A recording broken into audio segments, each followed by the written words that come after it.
I was expecting a salary in the range of 14 to 18 lakhs per annum. From an 8.5 LPA, you're looking for a salary of 18 LPA. Well, ma'am, if you put it like that, But your experience is also in a very small firm. I've been a top performer there. You have a big career gap in your resume. That's the most I can stretch it to. A candidate can lose lakhs, even crores of rupees over the course of their career if they fail in their first few salary negotiations. And more than 70% of candidates don't even negotiate the offers they receive. They accept the first offer because of lack of confidence, low self-esteem, poor market research, and most importantly, a lack of negotiation skills. Because most candidates don't know how to identify their worth or negotiate it.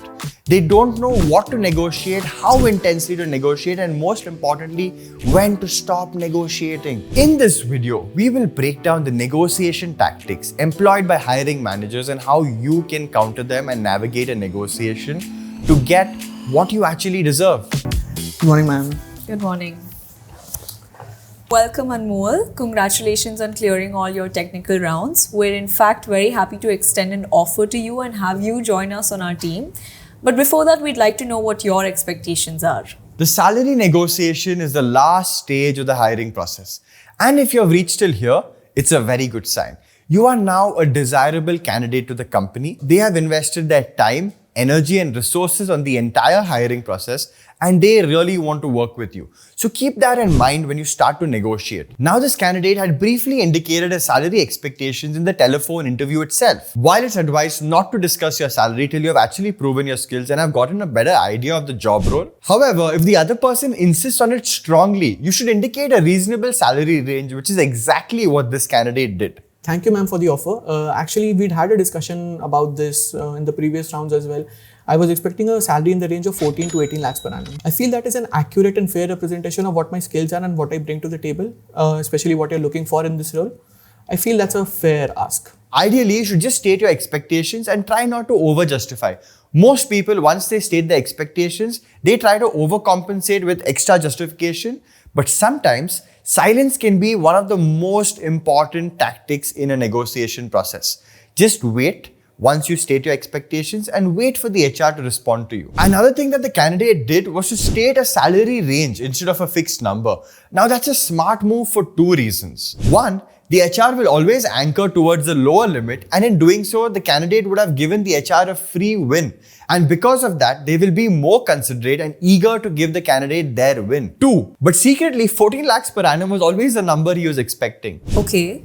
May I know what your last salary was? Now, this is a classic. Watch what happens. In my previous firm, ma'am, I was actually drawing a salary of 8.5 lakhs per annum, but I was due for a promotion there. With this simple question, the HR has not only put the candidate on a back foot, but has also anchored the conversation to a much lower number. Now, the candidate is already trying to justify the lower number. So from an 8.5 LPA, you're looking for a salary of 18 LPA, which is a 110% hike, I would say.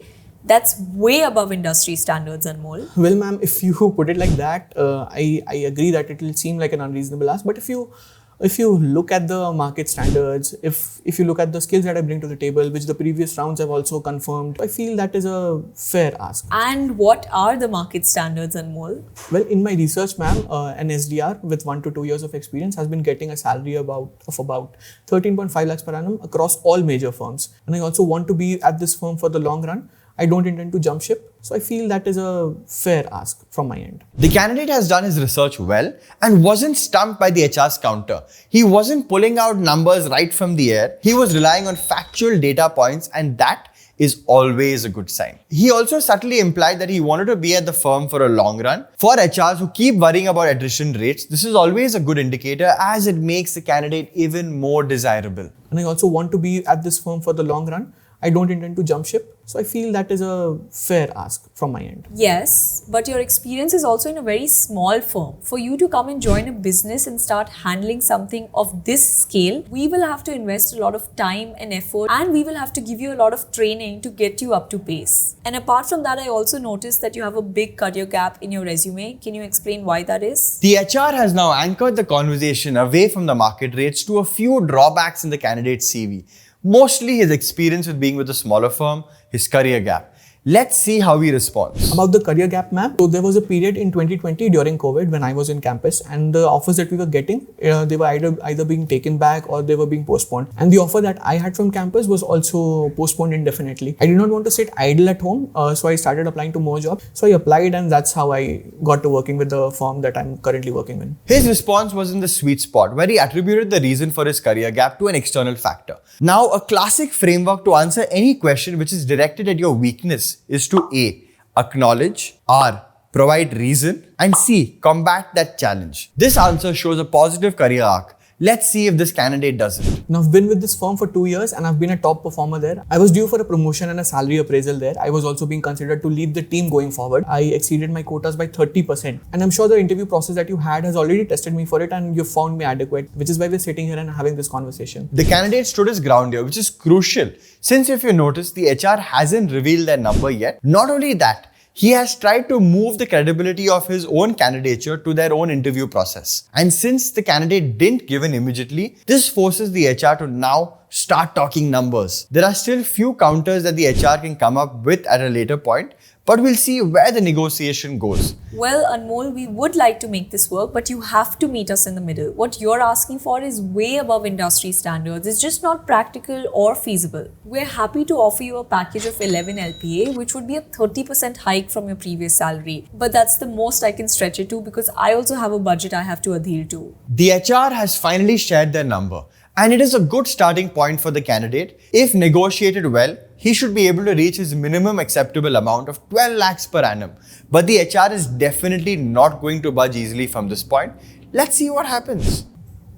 Thank you for your offer, ma'am. I really appreciate it. Though I'd like to know the bonus structure and the variable component that is attached to the pay. The 11 LPA package we've offered is all inclusive. 10 LPA will be your base salary and we have a variable component that varies between 5% to 10%, but that bases your performance. Okay, so that makes 11 lakhs per annum my maximum CTC and not minimum. Yes.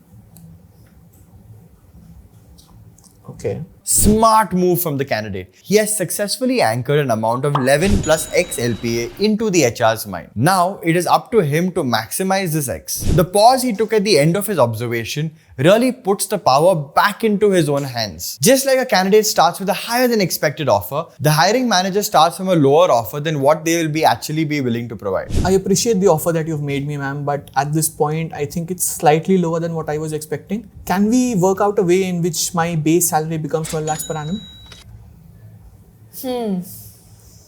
Give me a moment.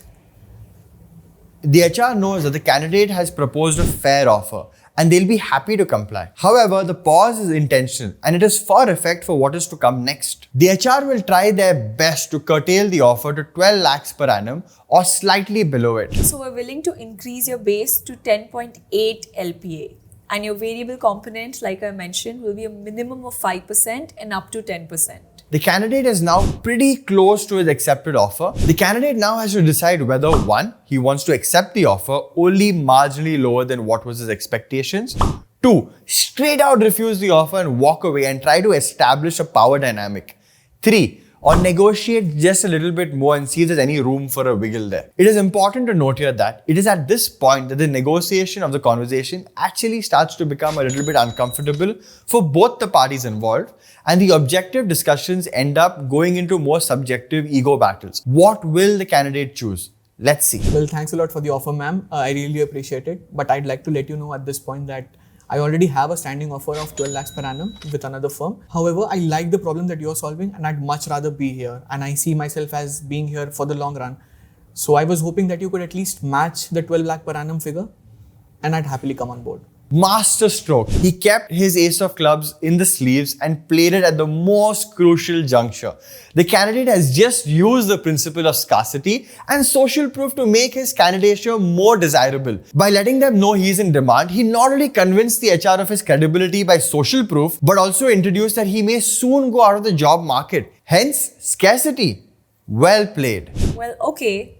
I think we can do 12 LPA. Let's have the formalities done ASAP and have you join the team. Welcome on board, Anmol. Thank you, ma'am.